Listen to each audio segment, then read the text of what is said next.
Having made his first friend in the waste, Igor decides to get to know Fidel a little bit better. What is it, Igor? How are you feeling? Healthy as a horse. Gracias for asking. Alright, let's change the subject then. Do you have any advice regarding our task? As I've already said, a mysterious lucky charm you found belongs to a mushroom cult. You should talk to its representative in the suburb of Krasnoznamenye and contact my source in the casino on a barge in the town center right now. Alright, let's do this then.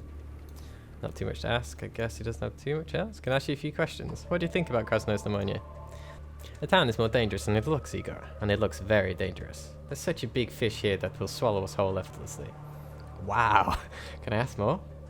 Yes. What's the general attitude towards Atom here? The ordinary citizens in their majority don't even believe the organization's existence, and those who do, believe in some ridiculous legend. We are not threatened by that.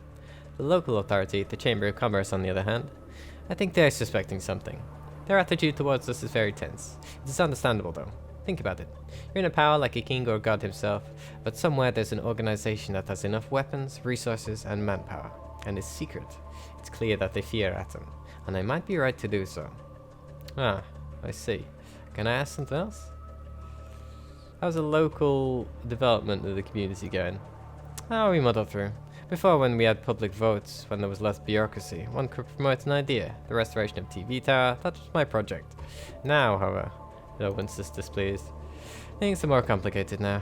A couple of years ago, the Chamber of Commerce had a sort of nervous breakdown. They began to look for our people, the members of Atom, everywhere. They flipped out so badly that they distanced themselves from ordinary citizens. One man even got hanged. The sad irony that is that he wasn't even one of ours. He just got unlucky. I see. Well, let's get going then. Discuss tactics.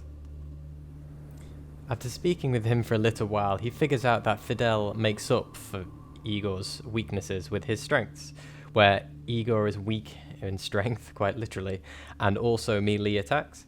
Fidel is more than strong enough to make up for this fact, although he is a little bit unlucky.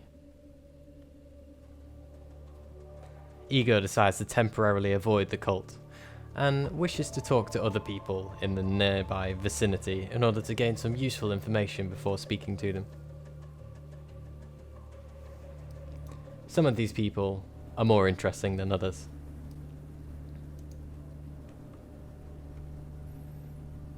As you approach the militiaman, you notice some details that are pretty hard to see from far away. There's something queer in the man's body proportions. His hands look a little longer than normal, his gait has too much spring in it. Even his pants are strange since there's an extra fold of cloth sewn into them. When the man notices you, he asks with a deep yet kind voice. What's the matter, little one? Got a kitten lost in a tree? Or maybe a cat stuck in the telephone wires? Just you tell Daddy Longlegs, he'll come around ASAP. Daddy Longlegs? Is that even your real name? Nah, it's a nickname. Jesus. Nah, it's a nickname the little ones gave me, just like Uncle Giraffe and Comrade Telegraph Pole. I'm trying not to laugh. The old people who took me in as enough and named me Stefan Stefanovich Stefanov, but I don't like that name, too long. We're both people of usual height, how can you call me little? The man looked surprised for a second, as if he only now realised he spoke too much. Oh, sorry, you know. I love the city so much. I think of its people as if they're my kids. That's why I call you all little ones, because I care for you and love you. Come on, buddy. No, that's not the whole truth. Trust me. Possessed. The man looks you over and nods. Fine, fine. You don't like a person who'd later make fun of me. You know how antennas on cars are made? You can fit it several meters long by pulling on it, or you can collapse it into a tiny little thing. That's how Mother Nature decided to make my legs work, with the help of radiation. Observe. The weird militiaman walks away from Euclid's throat and starts growing. His legs start to extend, and do not tear his pants only because the extra fold of cloth sewn into them. The man quickly reaches the height of the tree at 3 whole meters before the process stops. He then collapses his legs and shrinks to his usual size again. He comes back to you looking a little bit embarrassed for the show you put on. Now that is an interesting mutation. The people here, they respect me for my height. And when I go to work, everyone sees me a kilometer away. Getting my boots is a problem though, with such huge feet. I also need to eat more than normal men, and when I sleep my legs extend so there's no bed that can fit me. Still, I'm happy the way I am. La creatura, a monster in the town, El Mutanto. Don't swear at me, Comrade Tavernona. Most people in the city know of my deformity. They don't mind, since I'm a good guy. My heart has no place for malice. I'm glad to hear that even an El Goblino, such as yourself, can have a good spirit inside him. The only reason I yelled at you is that you scared me with that transformation. It will not happen again. Good, I thought you'd been an asshole, Fidel. I was about to be disappointed. I guess I'm a little bit disappointed. Okay, now you... Oh damn, that's an interesting transformation you got, yeah? Yep. Ask away, little one. I'm glad to have a little chat. What have you heard around the city? I heard that our enemies in Paragon lack morals and common sense so much they made a place for dogs to fight one another to the death. Why, those bastards. I'd throw them in the ring for the poor old doggies to chew on and tear them apart. I like you, Daddy Longlegs. I like you. Anywho, let's get on. I kind of wish that thing was animated though. At one point, Igor's curiosity overcomes him, and faced with an open door, he decides to let himself in. He definitely does not have any repercussions from this, however. You've left the door open. It's a very dangerous thing to... Are you actually kidding me? I haven't stolen anything. Yeah, I'm just going to rewind. Oh, god damn it. How long has it been since I've saved?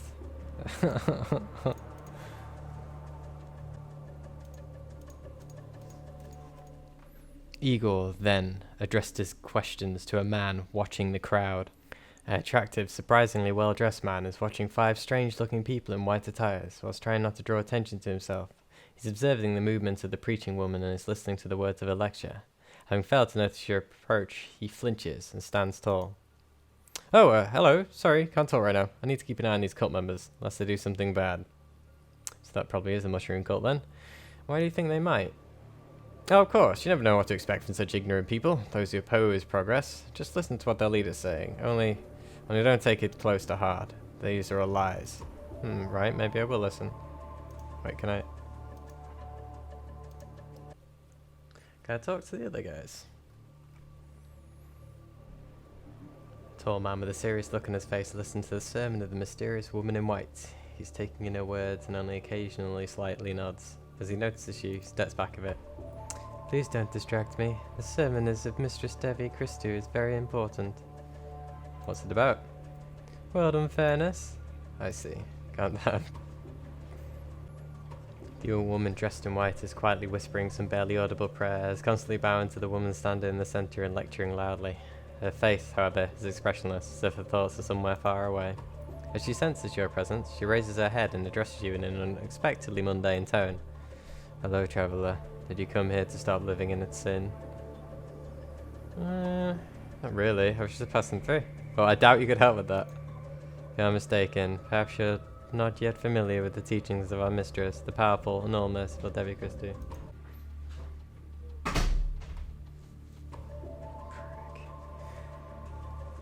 Talk to her, hear her wisdom, absorb her holiness. What's the wisdom about, in brief? Instead of answering you, the young woman presses her index finger against her lips. Talk less and listen more to what our mistress is saying. I wonder whether any of these I can, like, convert away from her? Jesus Christ. They look like super 80s pictures of people, the hairdos and that. I mean, I guess this is the 1980s apocalypse, so... The moustache man is intently listening to every word of the exotically dressed woman in white. A wide smile is frozen on his face. From time to time, he silently repeats some of the phrases from the speech of the mysterious cult leader. What amazing wisdom and insight. Yes, yes. What's all the fuss about? Oh, will I be able to convey it with my mortal tongue? I doubt it. Please, stranger, listen to the words of our saint, exalted Mistress Devi Christou. One day, her words might save your life. Alright, okay.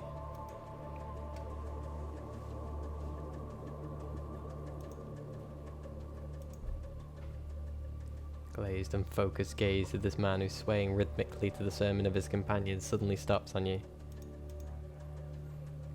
What are you doing, godless creature? Don't you dare listen to Mistress Devi Christou with your dirty, sinful ears.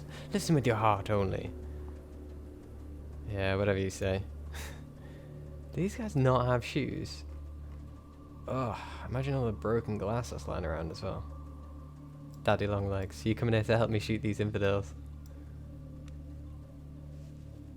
Well, let's listen to what the psycho has to say.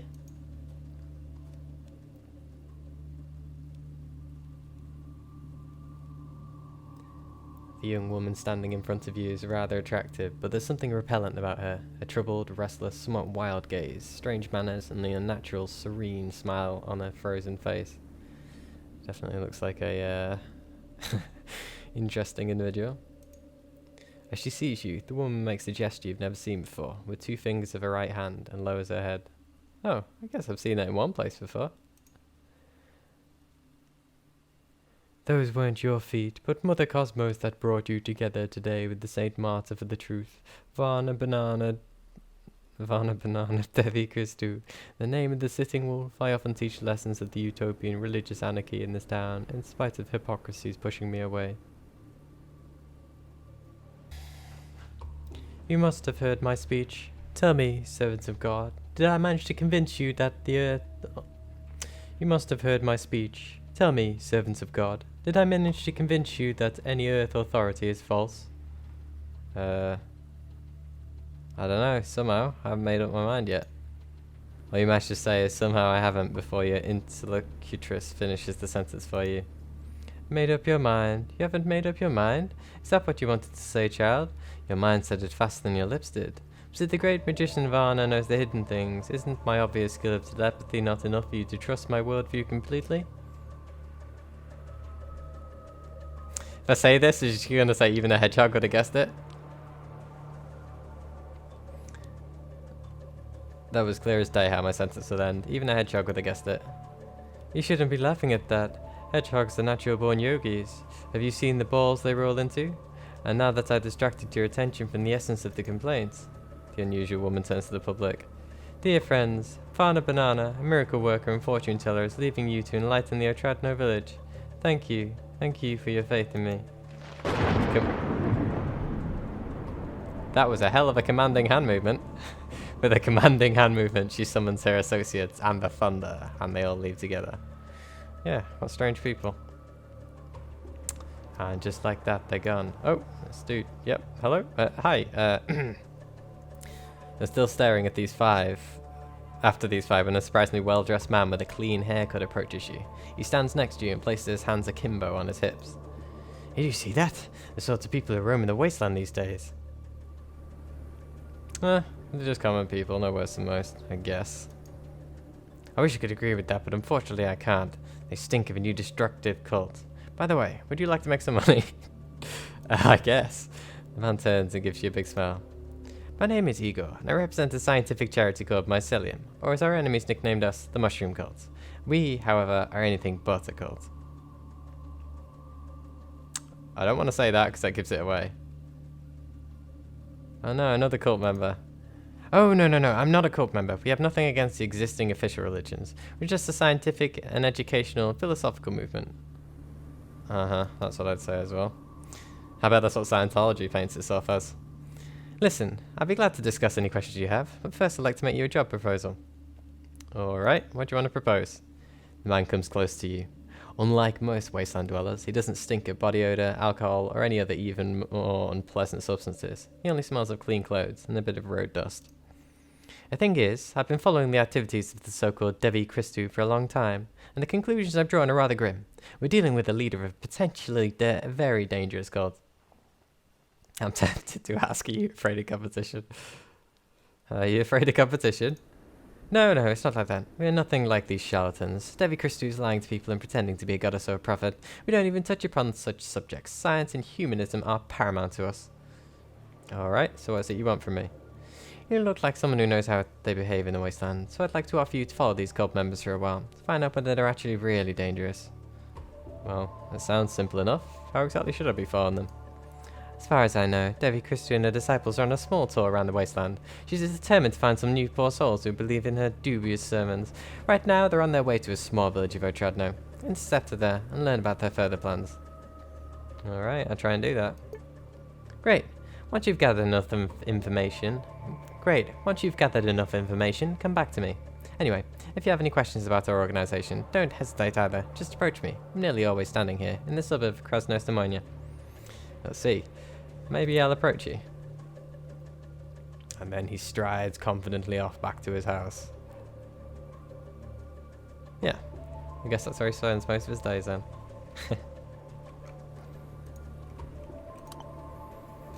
Okay, so now that all that stuff's dealt with, let's see what I can do about getting into the main city then. Spooky. I wonder whether I can even get into this. I mean, I do have that Thieves Pass. Calm down, Lightning. What is that? That doesn't look like a good symbol.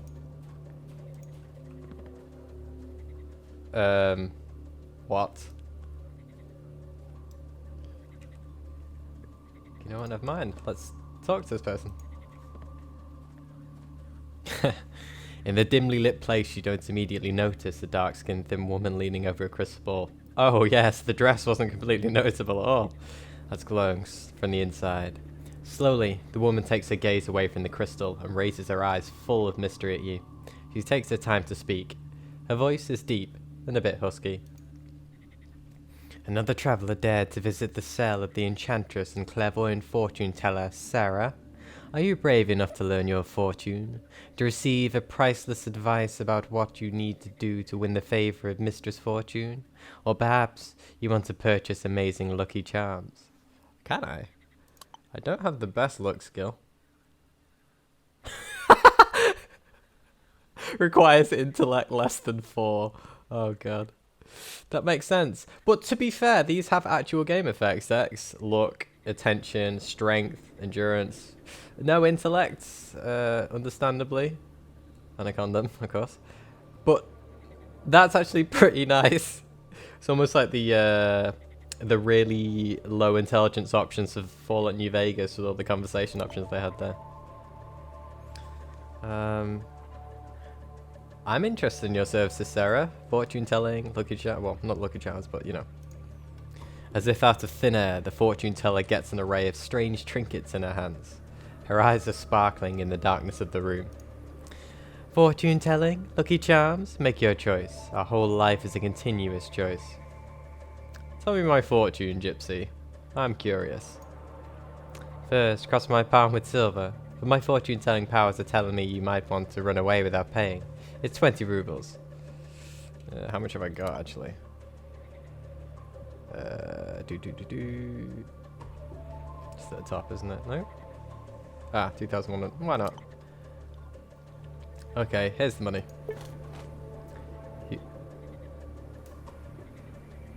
Why did that take 20 and then 10? That's weird. Okay. Maybe it's for something later. You hand the money to Sarah the fortune teller. A moment later, you only blink once, and the money is gone from your hand, and 10 are out of your pocket as well. And whilst the woman's already studying your palm with interest. Listen and memorize, handsome. Very soon you'll face the hard times, but don't be afraid. Straight after these hardships, you'll be in luck. So much luck. Ah. I guess you tell the story, clients. The gypsy flinches and looks at you with dissatisfaction. Why do you say that? Don't you know that magic doesn't work on those who think and doubt too much? Not just bad magic, but good one too, by the way. A standard excuse for a charlatan. I don't know, do you want to cross gypsies? I mean, they are kind of in a lot of the like Slavic folklore. I'm not sure whether I will be screwed over by this, but I want to be a skeptic. A standard excuse for a charlatan. Instead of answering, the woman only purses her lips offended. If you don't like the idea of learning about your future, then why don't you go to that crook who shows Lenin's mummy? He's the talk of the suburbs. It's to him that everyone comes these days. Wait. Oh, what? Are you being strangled by the competition? The fortune teller nods reluctantly. If only you knew to what extent, Barrow. I can't catch my breath. Before all people would come to me, and now travellers only visit this Danilo. Alright, maybe I could help you with it somehow. Indeed, eh? My recent card reading wasn't in vain. The card foretold that a kind Gadjo would come and help me with my misfortunes. Okay, I'm not picking up half of this, but I kind of understand what you're saying. The gypsy looks at you cunningly and comes a bit closer. You instinctively place your hands on your pockets. I don't want another 20 sliding out of there. Listen, handsome. Call his bluff. You can't have a real mummy. I'm never going to believe that. I can't imagine they'd be too hard to find in the wasteland, to be fair. Sure, no problem. I'll check it out. Ah, thank you, handsome. I don't really know how you're going to do it, but you are so clever. I bet you think of a way. Oh, and a flatterer too.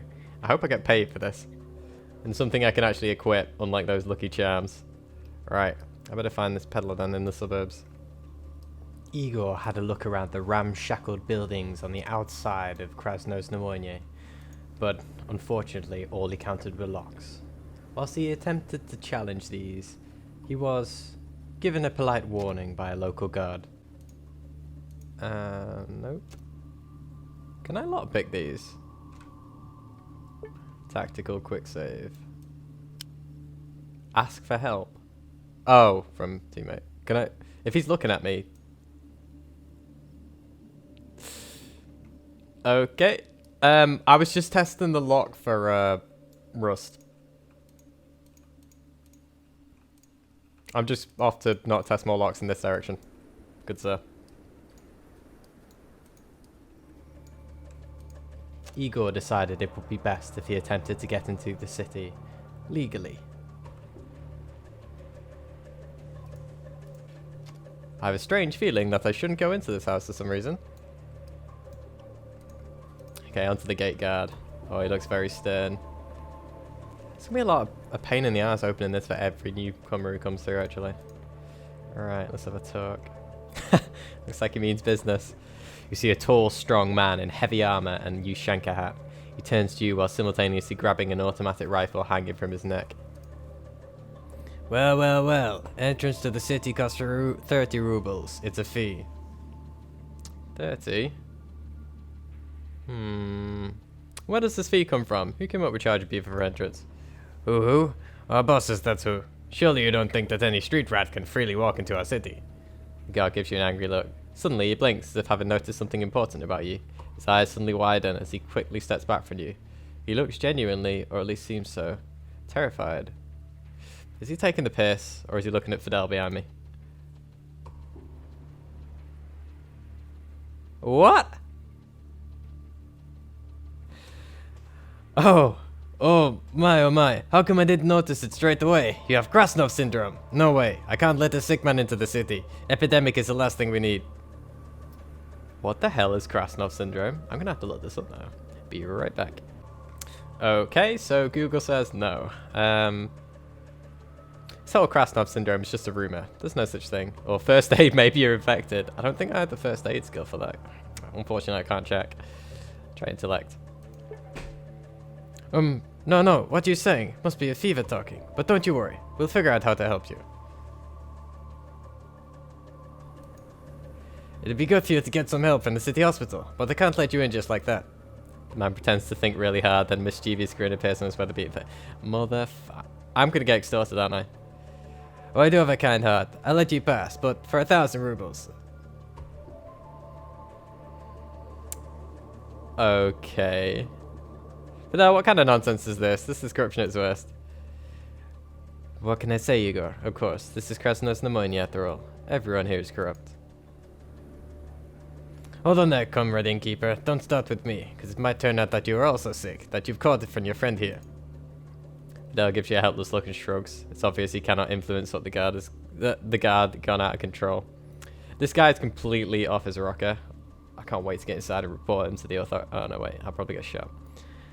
Are you for real? Where would I have this much money from? Well, yeah, it's obvious that the guard aren't taking your word seriously. The mocking expression appears on his face. Well, isn't that the great question? I don't know, but I feel like you of all people should be able to make this kind of money. You need to get to the city, right? Of course I do. Of course you do. What the Oh my god, this guy's completely mental. I'll get it, I'll be right back. Do I have any way I can level up real quick? Is there another way in? I am not paying that. 1,000 rubles for that corrupt arsehole. Not a chance in this beautiful shithole. I'm paying him that. Okay, so I only see another entrance to the side. I'm not going to try and rush this guy because he does have an automatic weapon. And I do not have an automatic weapon. Frustrated, Igor tried the side entrance.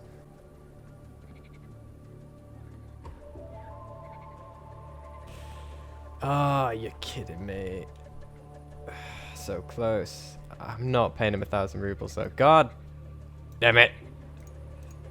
Igor would have to think of another way into the city.